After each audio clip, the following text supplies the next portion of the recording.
رسول اللہ صلی اللہ علیہ وآلہ وسلم نے فرمایا، جو آدمی کوئی گناہ کر بیٹھے پھر وضو کرے اور خوب اچھی طرح کرے، اس کے بعد 2 رکعت نماز پڑھے اور اللہ سے اپنے اس گناہ کی معافی مانگے تو اللہ تعالیٰ اس کے گناہ کو یقیناً معاف فرما دیں گے۔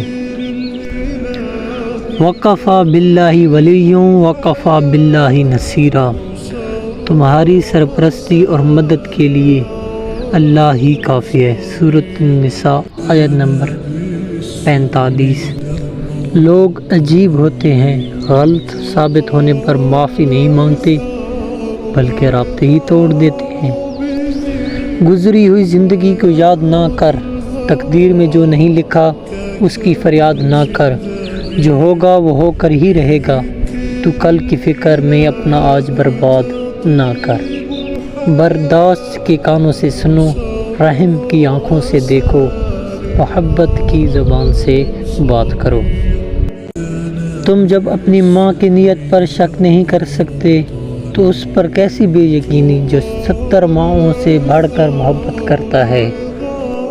حضرت علی علیہ السلام نے فرمایا، اگر دنیا بہترین جگہ ہوتی تو یہاں کوئی روتے ہوئے پیدا نہ ہوتا۔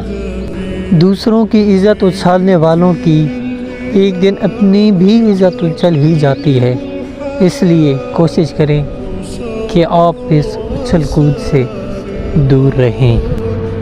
خاموشیاں کبھی بے وجہ نہیں ہوتی، کچھ درد ایسے بھی ہوتے ہیں جو آواز چھین لیتے ہیں۔